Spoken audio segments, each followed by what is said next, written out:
They passed through dusty Astium, gateway town to the string, and the one path that weaved through that long, thin stretch of mountains. The last of the trees had disappeared, and the land before them was little more than rocks, gravel, and sand. They had entered the deserts that made up the vast majority of the southern shelf. Tall, barren mountains reached up towards the sky, as salty winds blew in from the east and west.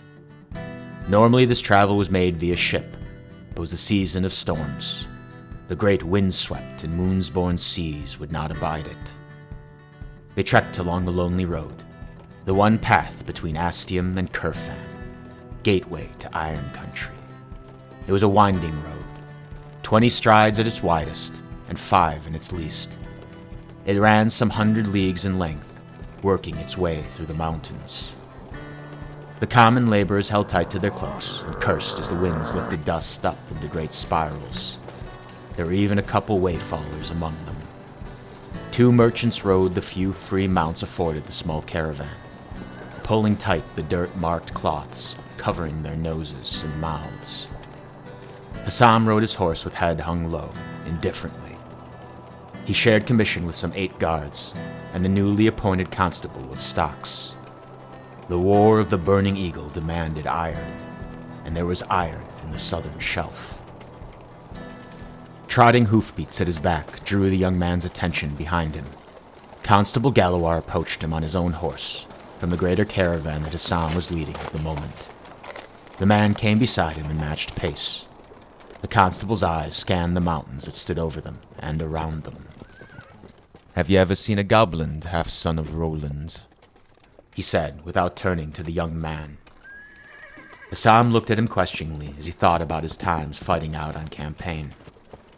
The monsters had become more stories than experiences, but they did still happen. "A few times," the young man replied with a shrug. "Have you ever fought one?" the constable asked as he turned to him. Hassam stared at him as the caravan continued southward.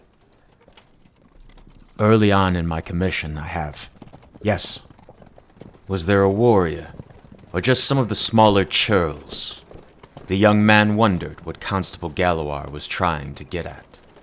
"What difference does it make?" he growled. The man replied with a scoff.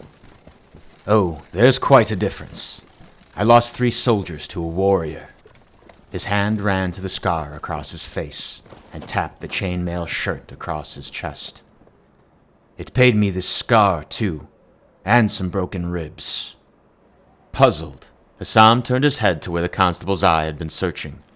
Among the height of the mountains he spotted one of the many caves that were known to be scattered throughout the string.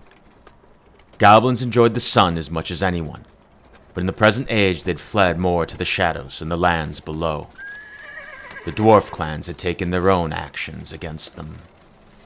"Unlike you, I cared enough to talk with the guides in Astium," Constable Galawar continued. "They said the caves along the lonely road hide a lot of things. I'm going to bring the 3 watches into 2 until we get through the string. We'll be doing double watches on alternating nights." Hassam reflected and knew the idea was sound, painful, but practical. It was something he might have ordered with his own soldiers, when he had command of his own soldiers. That thought brought that familiar pain back into his heart. His mind found itself pulled by the past. There was a time when he'd been the second in command for an army of 5,000. He thought again about Celestine. "Until we pass through Curfan?" the young man asked with a sigh. The constable nodded with an eye down the road. 14 days or so. Don't think I'm beyond beating you or anyone if they're late for these watches." He wasn't going to, and he would ensure that others did. There was actual reason behind the decision, and privately, Hassam understood it. Suddenly there was a great commotion behind them. A small crowd of people cried out under a loud, cracking sound. 2 horses squealed loudly, pulling at their reins in a startle. The wagon they were fixed to tilted forward at a slant as people rushed towards them. One of the wagon wheels had broken, and they were trying to stop the scared beast from breaking the other front one as it dragged it across the graveled sand. 15 days, Hassam commented with a bitter snort. and however many years beyond that. 8 soldiers, conscripts. He was second in command to 8 conscripts now. The constable glanced at him disapprovingly.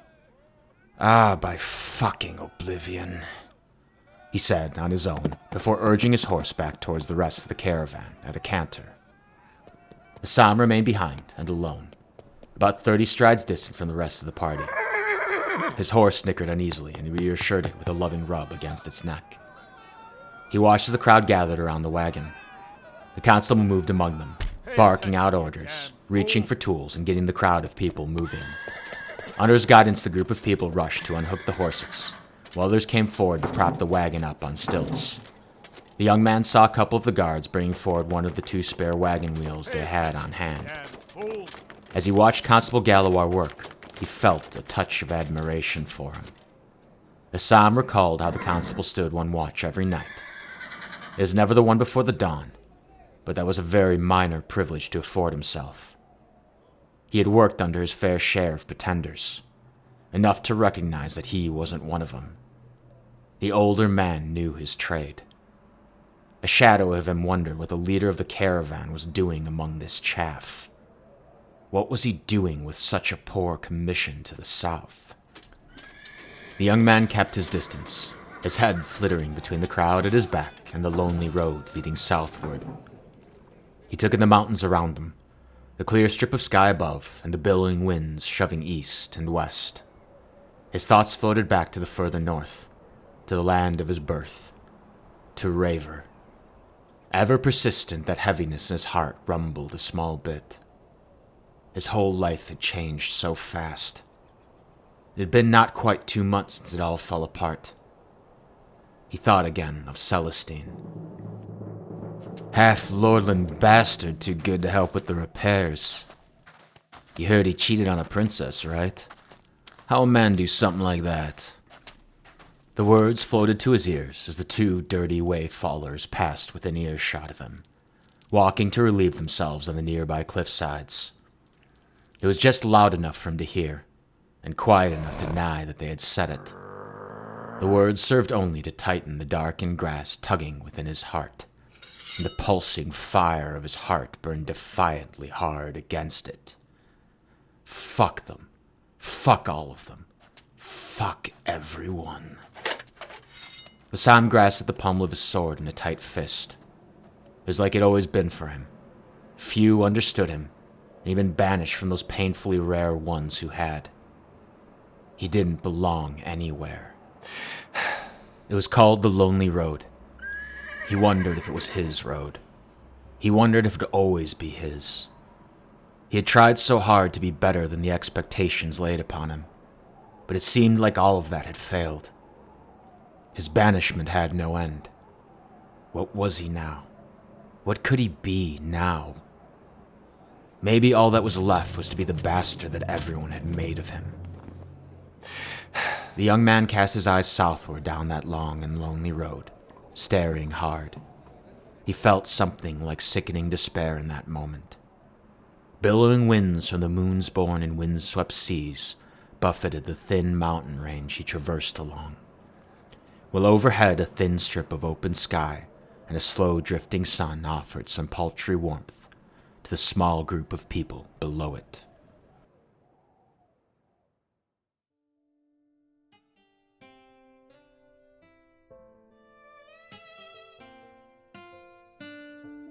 It was nearing dusk, and the 2 lay naked and sweating beside each other.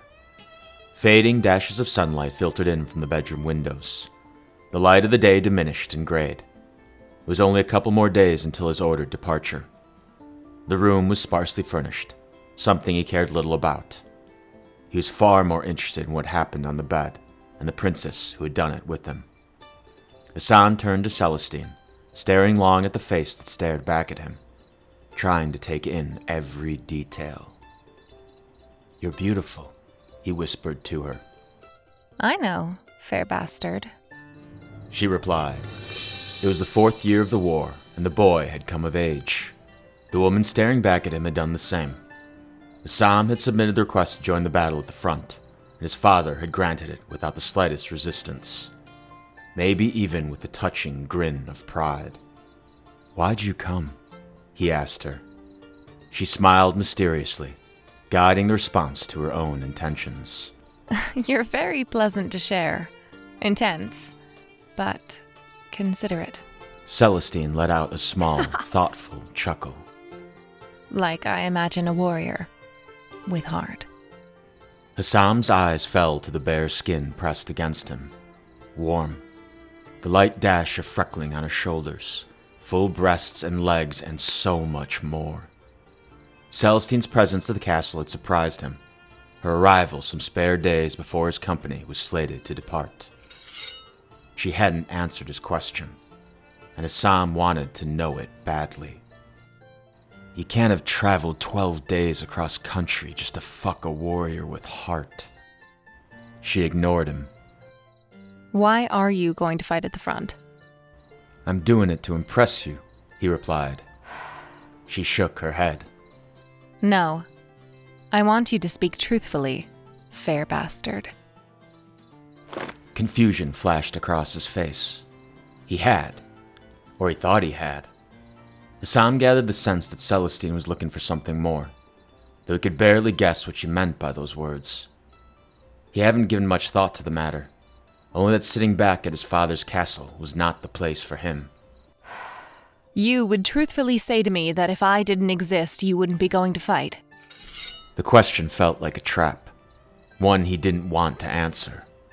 But it did force him to think about it, to find a better response than he had first given. He had only two real choices if he didn't want to stay where he was. To the east there was government, the Council of the Unified Nations. To the west, there was the war. At the root of every noble was a commoner in the past who fought better than all of the others, who earned the right to be called a royal. My father raised me with those words. And what does that mean? She asked. Hassam took a deep breath. It means that I can be something better than what I am. My father can never give it to me because of my birth. Or at least, that's what I thought it meant. I've always been a royal's bastard. I don't want to be that, he shrugged. So I have to fight. It's always so simple for you, isn't it? It was another question. She was always so guarded with her words. But her touch was soft. The hardest edge of her azure eyes went with it as she laid a hand against his face, gazing at him. He stared back at her. You still haven't answered my question. An amused grin came to her face. It's different out here. You can be whatever you want and no one cares. I don't have that freedom. You're lucky.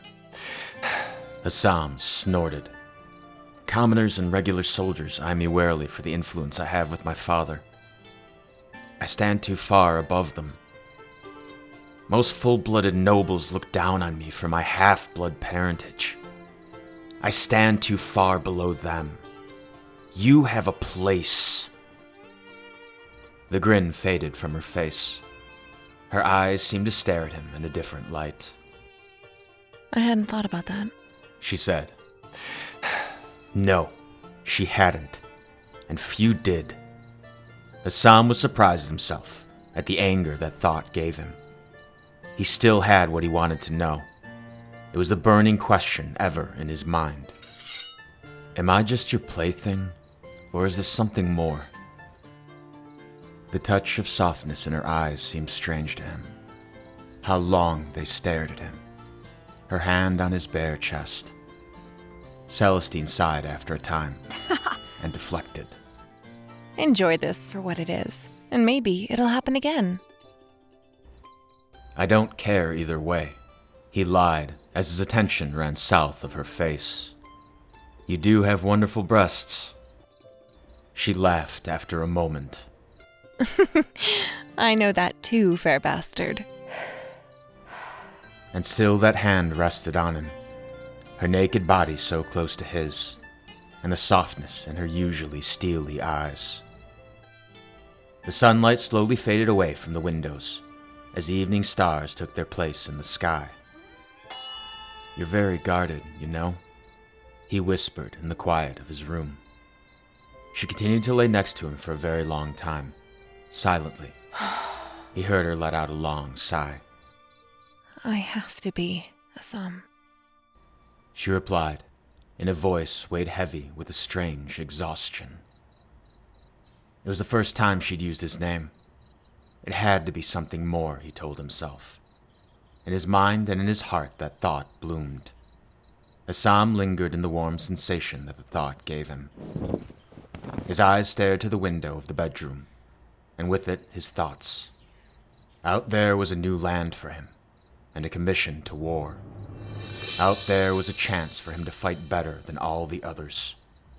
And maybe, in a space beyond his greatest hopes, become a noble in his own right.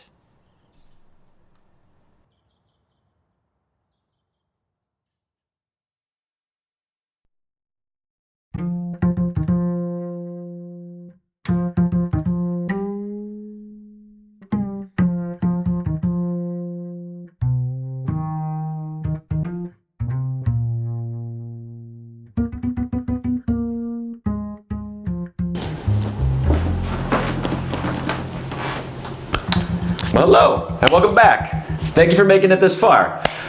This is a place where I give some recognition to all the various artists, musicians, and voice actors who contributed their various talents to making my little passion project of mine into a reality.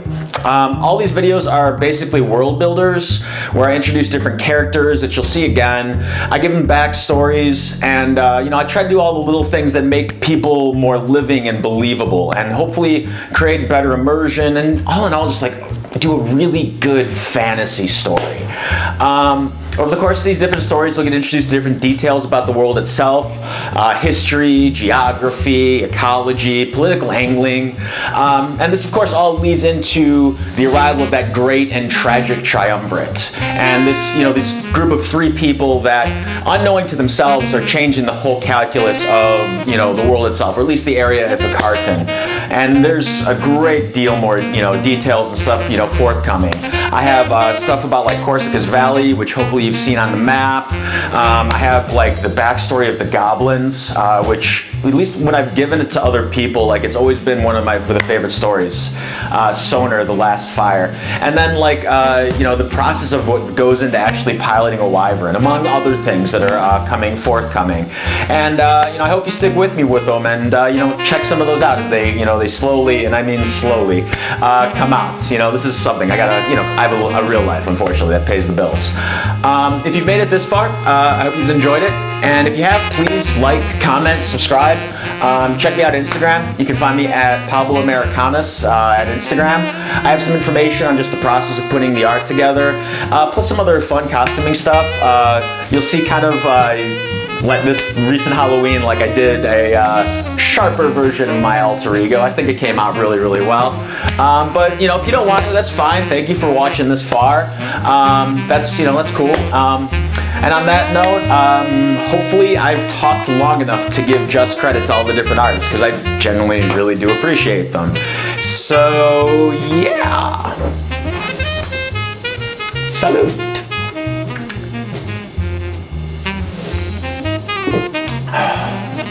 Do a little fun whiskey.